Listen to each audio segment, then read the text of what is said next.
परिचय। इस चार्ट में तुमने क्या देखा? ये मानव, चिंपैंजी, गोरिल्ला और 2 अन्य जंतुओं को दर्शाता है, जिनमें कुछ समानताएं व भिन्नताएं होती हैं। हाँ, इन समानताओं और भिन्नताओं का आधार क्या है? इनकी शारीरिक संरचना समान है? बिल्कुल नहीं, लेकिन समानताओं और भिन्नताओं का आधार सामान्य जीव रूपों से इन जंतुओं का विकास है। ठीक है, क्या तुम ये कहना चाहती हो कि इस चार्ट से पता चलता है कि मनुष्य में पूर्वज चिंपैंजी थे, चिंपैंजी के पूर्वज गोरिल्ला थे और इसी तरह? हाँ, आओ मैं तुम्हें विस्तार से समझाती हूँ कि कैसे पृथ्वी पर एक के बाद एक विभिन्न जीव रूपों का विकास हुआ। उद्देश्य। इस पाठ के अंत में आप निम्न करने में सक्षम हो जाएंगे: विकास के डार्विन सिद्धांत को समझना, प्राकृतिक वर्ण की अवधारणा को समझना, सॉल्टेशन की अवधारणा समझना, हार्डी-वेनवर्ग सिद्धांत को समझना, होमो सेपियंस के विभिन्न पूर्वजों के बारे में जानना। जैव विकास। जैव विकास को विस्तार से समझने के लिए चार्ल्स डार्विन ने 2 मुख्य अवधारणाएं प्रस्तुत की: शाखन अवरोहण, प्राकृतिक वर्ण। शाखन अवरोहण विकास तब होता है जब अधिक अनुकूल जीव संख्या लक्षण एक पीढ़ी से दूसरी पीढ़ी में जाते हैं। ये रूपांतरण के साथ अवरोहण कहलाता है। प्राकृतिक वर्ण प्रक्रम जिसके द्वारा जीव जीवित रहने के लिए अपने पर्यावरण से बेहतर अनुकूलन करते हैं और अधिकाधिक संतति उत्पन्न करते हैं। रूपांतरण के साथ अवरोहण प्रत्येक जीव संख्या विष्टि की बनी होती है, जो एक दूसरे से थोड़ा भिन्न होते हैं।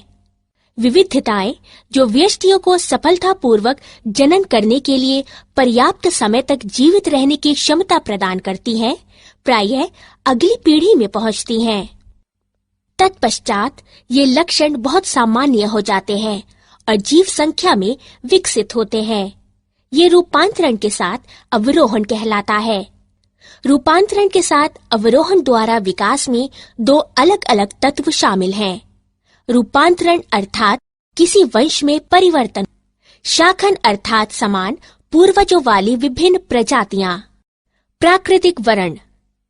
प्राकृतिक वर्ण प्रक्रम में 4 चरण शामिल हैं: विविधता, विभेदक, उत्तरजीविता और जनन। वंशागति, जीव संख्या वृद्धि की उच्च दर।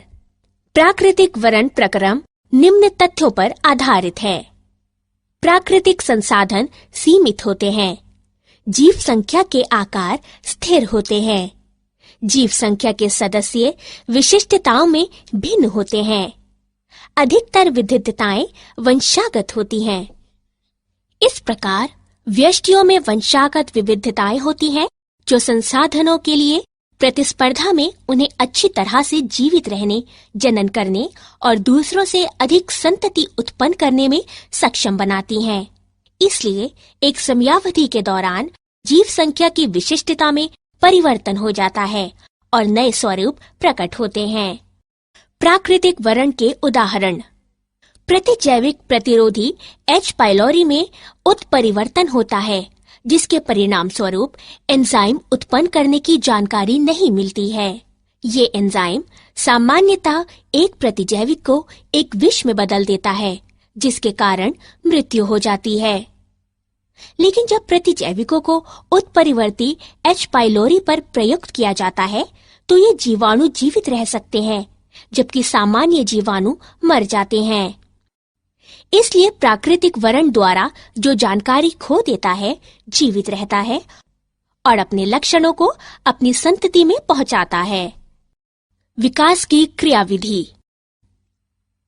ह्यूगो टिवेरिस ने बताया कि उत्परिवर्तन अर्थात जीव संख्या में सहसा आने वाले बड़े बड़े परिवर्तन विकास के कारण हैं।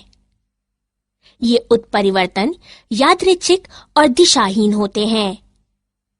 ऐसे उत्परिवर्तन प्रजाति की उत्पत्ति का कारण है और इसलिए सॉल्टेशन विशाल उत्परिवर्तन का बड़ा कदम कहलाते हैं। हार्डी-वेनवर्ग सिद्धांत। हार्डी-वेनबर्ग सिद्धांत के अनुसार जीव संख्या में अलील युग्म विकल्पी आवृत्तियां सुस्थिर होती हैं और एक पीढ़ी से दूसरी पीढ़ी तक निरंतर रहते हैं। जीव संख्या में जीनों की कुल संख्या और उनके अलील जीन कोश अपरिवर्तनीय रहते हैं। इसे आनुवंशिक संतुलन कहते हैं। सभी अलील आवृत्तियों का कुल योग 1 होता है। ये नीचे दर्शाए गए रूप में हार्डी-वेनबर्ग संतुलन समीकरण प्रदान करता है। आनुवंशिक संतुलन या हार्डी-वेनबर्ग संतुलन में बाधा अर्थात जीवन संख्या में अलील आवृत्तियों में परिवर्तन विकास का कारण होता है। हार्डी-वेनबर्ग संतुलन को प्रभावित करने वाले कारक। निम्नलिखित 5 कारक हार्डी-वेनबर्ग सिद्धांत को प्रभावित करते हैं। जीन प्रवाह, आनुवंशिक अपवाह, उत्परिवर्तन, आनुवंशिक पुनर्योग और प्राकृतिक वर्ण। जीन प्रवाह। जब जीव संख्या का स्थान परिवर्तन होता है तो जीव आवृत्तियां भी बदल जाती हैं। ये दोनों मौलिक तथा नई जीव संख्या में होता है। नई समष्टि में नई जीनें और अलीलें युग्म विकल्पी जोड़ दी जाती हैं और पुरानी समष्टि से ये घट जाती हैं। जब इस प्रकार से अनेक बार स्थान परिवर्तन होता है तो ये जीन प्रवाह को उत्पन्न करता है। आनुवांशिक विचलन। यदि जीन पलायन संयोगवश होता है तो आनुवंशिक अपवाह जेनेटिक ड्रिफ्ट कहलाता है। कुछ वास्तविक अपवाहित समष्टि नई प्रजाति के निर्माण की जनक बन जाती हैं तथा ये संस्थापक प्रवाह कहलाता है। उत्परिवर्तन। उत्परिवर्तन के कारण विभिन्नताएं होती हैं, जिसके कारण अगली पीढ़ियों में जीनों तथा अलीलों की आवृत्तियों में परिवर्तन होता है। आनुवंशिक पुनर्योग। पुनर्योग के कारण विभिन्नताएं होती हैं, जिसके कारण अगली पीढ़ी में जीन की आवृत्ति में परिवर्तन होता है। हार्डी-वेनबर्ग संतुलन पर प्राकृतिक वर्ण का प्रभाव। प्राकृतिक वर्ण वह प्रक्रम है जिससे अधिक जीवन समवंशानुगत विविधता को जनन के अधिक अवसर मिलते हैं और संतानें अधिक संख्या में उत्पन्न होती हैं। प्राकृतिक वर्ण के कारण जीव संख्या में निम्नलिखित परिस्थितियां हो सकती हैं। नंबर 1, स्थायीकरण। इस दशा में अधिक व्यष्टि माध्य चरित्र मूल अर्जित करते हैं। नंबर 2, दिशात्मक परिवर्तन। इस दशा में अधिक व्यष्टि माध्य चरित्र मूल की तुलना में अन्य मूल अर्जित करते हैं। नंबर 3, विदारण। इस दशा में अधिक व्यष्टि परिधीय चरित्र मूल अर्जित करते हैं। विकासीय इतिहास। लगभग 2000 मिलियन वर्ष पूर्व MYA पृथ्वी पर जीवन का प्रथम कोशिकीय रूप प्रकट हुआ। इनमें से कुछ कोशिकाओं ने प्रकाश संश्लेषण के समान प्रक्रिया द्वारा ऑक्सीजन मुक्त की। धीरे धीरे एक कोशिकीय जीवों से बहुकोशिकीय रूपों का विकास हुआ। आगे का विकास निम्न अनुसार ज्ञात किया जा सकता है।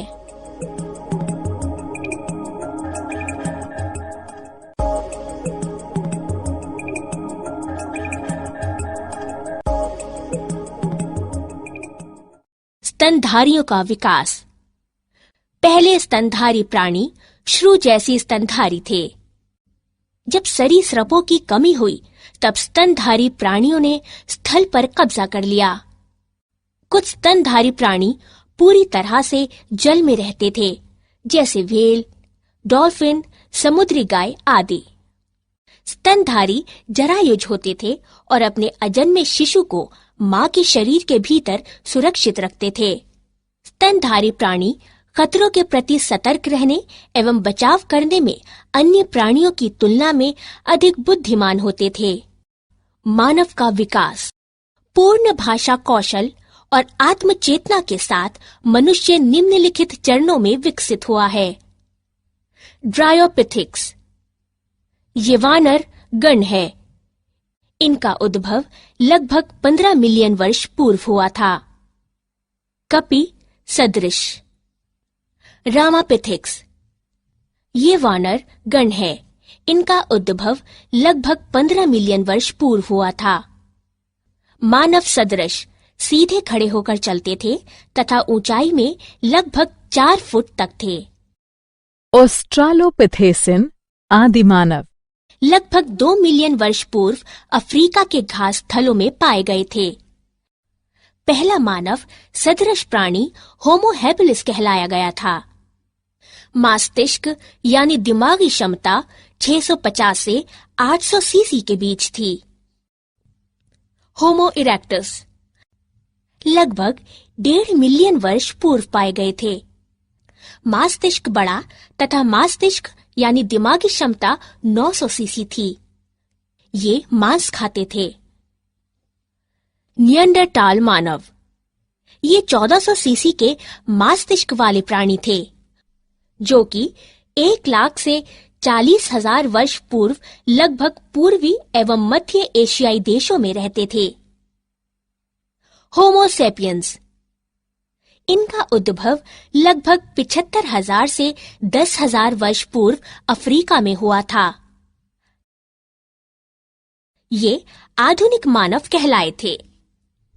क्या आप जानते हैं, मानव विकास ने अब एक नई प्रावस्था में प्रवेश किया है, जहां आनुवंशिक इंजीनियरिंग द्वारा माता-पिता अपने बच्चों को डिजाइन कर सकते हैं, जिसके परिणाम स्वरूप भविष्य की पीढ़ियों को मजबूत, बुद्धिमान और रोगों के प्रति अधिक प्रतिरोधी बनाने के लिए हमारे डीएनए को रूपांतरित किया जा सकता है। सारांश। आइए हमने जो कुछ सीखा है उसे संक्षेप में दोहराएं। जैव विकास को विस्तार से समझाने के लिए चार्ल्स डार्विन ने 2 मुख्य अवधारणाएं प्रस्तुत की, शाखन अवरोहण और प्राकृतिक वरण।